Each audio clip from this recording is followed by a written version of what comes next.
Cradle, The Rise of the Chosen, Chapter 23, Part 2. Mi'inua Ajal, annihilated by who? He asked Taikuma. Mi'entu ora didloti saniti teku. Will it be your fleet or your god? He asked. Wa'anti pi'inul. Honestly, it could be either one, Sahajil, or both, Taikuma said with a sharp smirk. O Lord Daje Kalmu Oli.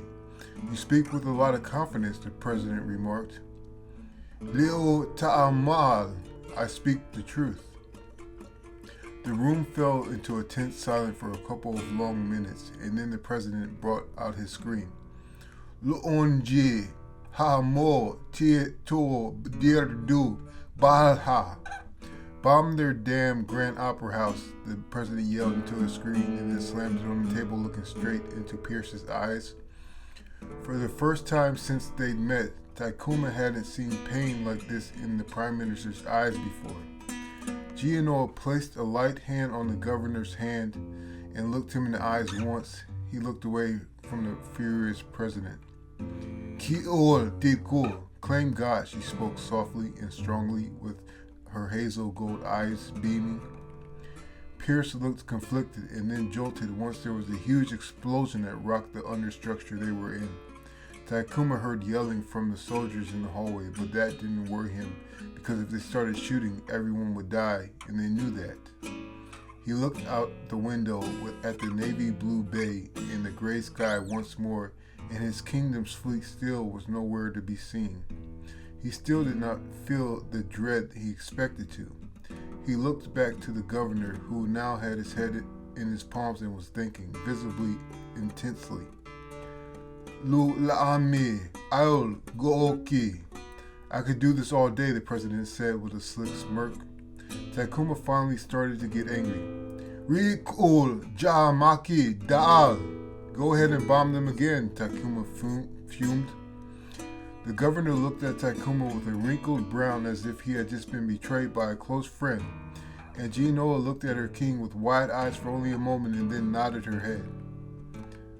Sinjal, yeah, Okaol, bomb away, Gianoa said, and Taikuma saw that she had a vice grip on the governor's blue coat sleeve. The president took them all in and then took a huge breath and picked up the screen. Jinaoli!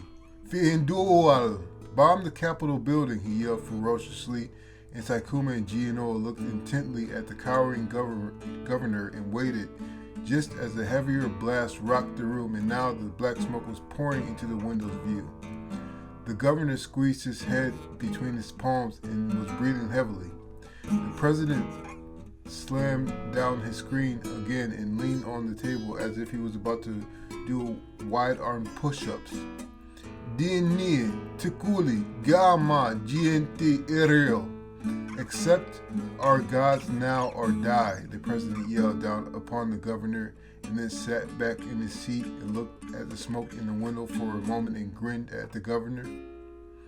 Taikuma gave the governor soft and inviting eyes, and Gianoa gave the governor her best motherly look. The governor's breathing slowed, and he slowly wiped the sweat from the top of his head, and then took out a handkerchief and dried his hands, and then smoothed his upper lip. He folded the napkin neatly and placed it on the dark wood table top in front of him and looked at Taikuma. Nieti, Bindu, Ayol Tiku, I accept the one true God, the governor said clearly. Taikuma smiled with as much teeth as possible and spun up his Itriyama and spoke loudly. Mehenje, Ayoli, Plieno, Josh. I call on the mighty son Josh, Taikuma boomed. The glass behind the president from the window exploded in a loud cacophony, and the huge shards blew into him like a bevy of clear and hateful spirits, and he was cut and pierced so bad that he poured blood onto the meeting room floor and fell out of his chair and oddly landed like he was bowing with his head down as if in prayer.